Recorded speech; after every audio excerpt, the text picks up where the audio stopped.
G'day guys, welcome back. Just a reminder that this particular conference is embargoed until 11 o'clock tomorrow morning, as it's a long travel day for us from Canberra to Melbourne tomorrow.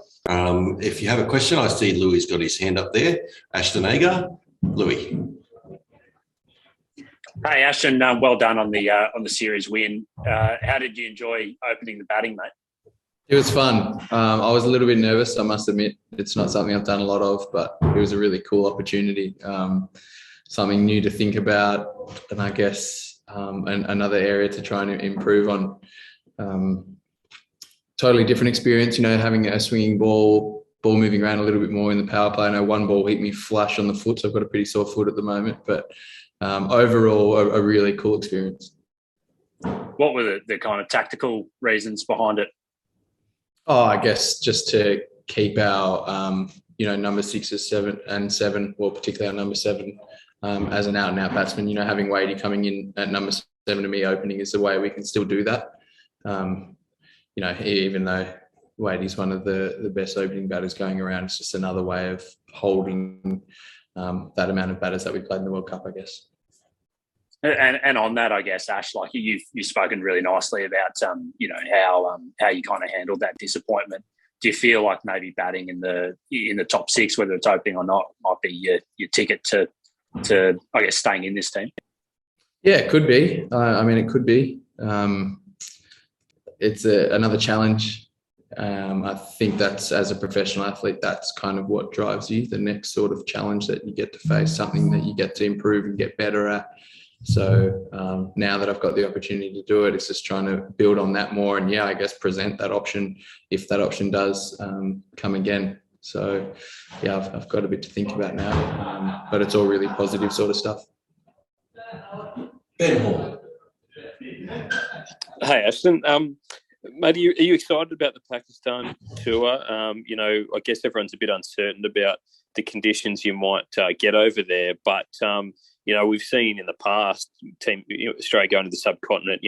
Sometimes you do get wickets where 2 or 3 spinners are needed, and are you going over there sort of feeling like you got a real opportunity to play a test? Certainly, I'm going over there with the mindset that I'm a chance to play the first test. I guess if the wicket presents the opportunity to play 3 spinners, that's getting a little rarer over there because they've got a lot of good fast bowlers. So there's a good chance that the wickets might not be so spin friendly, and they suit the quicks more. And I won't be playing. But the inner feeling within me is that I'm ready for it if that comes. I think it'll be a lot more fun than any other test I've played before because I just feel like I'm bowling as well as I have at the moment. And just to elaborate a bit more on that, Ashton, what's given you that feeling? Like what are you sort of seeing in your bowling that has you feeling that confident? Probably just bravery. I'm not really worried if the ball gets hit for 4 or 6 or it goes to runs. I think taking that really positive approach and looking to get wickets, looking to spin the ball hard, but also use all of my variations that I've loved bowling. I think growing up, looking back to when I was a kid, I used to love watching all the spinners bowl, on YouTube. I'd try and bowl all these different balls, and that's how I bowled. I'd just do whatever I felt like doing at the time, whatever my gut was telling me, and that's kind of how I'm doing it now, except you add on, a number of international matches and, so almost been a professional cricketer for 10 years now. So add that experience on top of that, and it's a nice place to be. Is it just that experience, Ashton? Sorry, Cole. Is it just that extra experience, Ashton, that, or was there a turning point where you kind of felt you became a bit more fearless? I think it's really hard to nail down a single turning point. There's lots of different things. I actually remember one day watching this guy, this rapper, he toured to Perth, Loyal Kana, one of my favourite musicians actually. He's a UK rapper. And he was on the stage and he was owning the stage, and it was beautiful. I thought, this is so cool. Like, he just has such great presence, and we were all there to watch him. And I was thinking to myself, God, I'd love to do that. But at that moment, I kind of realized, I was like, oh, I've actually got the chance to do this all the time, every time I get to play cricket. So I guess approaching games like that, it's easier said than done. It's something I think you have to practice, being brave and just going for it. And I guess being open to what might happen.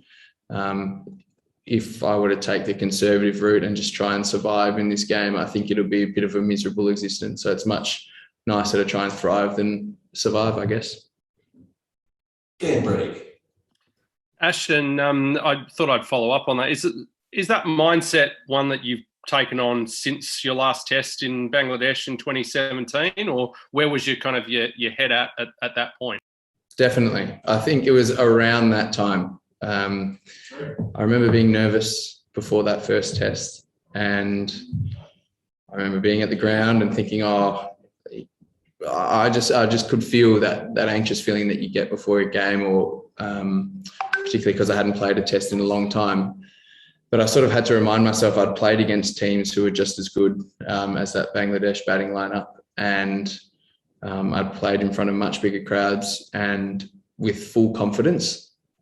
So you just have to remind yourself that although you put on Australian colours, not a lot. That's the only thing that really changes.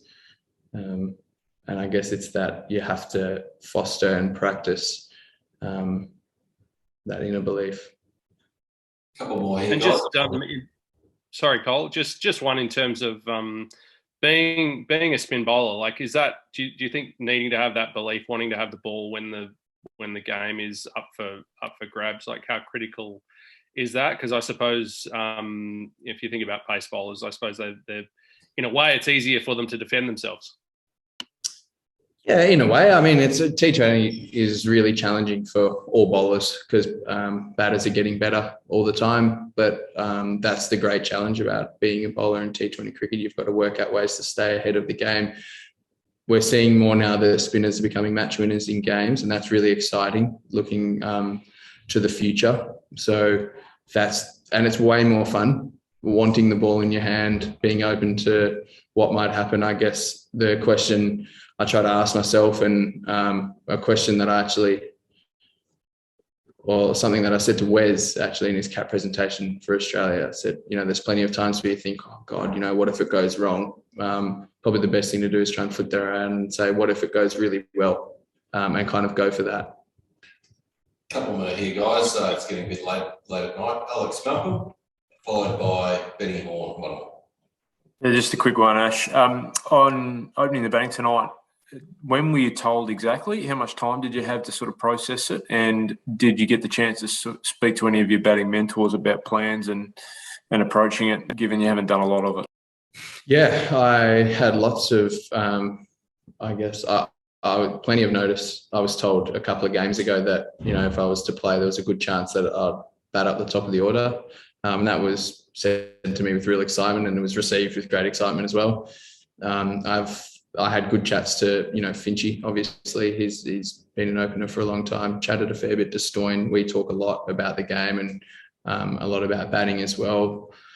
The main messages really were to not overcomplicate things. I think if you move around too much, particularly if the ball's starting to move around, that's when you find yourself in trouble. So trying to stay still and play good shots, I guess. If you get it through the field, the good part is there's no one out there to stop it. And when the ball's up, I guess trusting your swing as much as you can. I felt that my mind was going a little quicker, at the start out there because it was a new experience. But once I sort of got into it a little bit, I was really starting to enjoy it. Last one with Benny Horn. Thanks, Ashton. Mate, just as a fellow spinner, I was just wondering, did you have a bit of sympathy for Adam Zampa missing out in the IPL auction, given he was pretty much the best player in the World Cup? And I guess, it's always a bit tricky for spinners in the IPL because there's so many over in India. But, yeah, even so, did you feel like he was particularly unlucky? Yeah, I guess he was unlucky. I think the IPL auctions are a ruthless place. A lot of good players don't get picked up every single year. There's a lot of surprises. And then when you look back over the auction, it becomes quite obvious as to what teams are looking for at the times and how they're trying to build their teams. Yeah, it's a funny one. You never know what's going to happen. I think that's part of the excitement around the auction. You never know how much money guys are going to go for. And some guys always surprise you by, how much money they go for. So, but yeah, Zamps, he won't be too deterred by that. It would have been an absolute bonus, I guess. He's still one of the very best in the world, and you always want to see your mates doing well. I love Zamp, so I would have loved to see him get picked up, but I also know that he cherishes his time at home, so he won't be too upset. Awesome. Well said, Ash. And thanks everyone for joining again tonight. Reminder that this Ashton Agar presser is embargoed until 11 o'clock tomorrow morning. Thanks everyone, and we'll catch up with you all in the next couple of days. Thank you very much. Thanks, Colt. Cheers, guys. Thanks.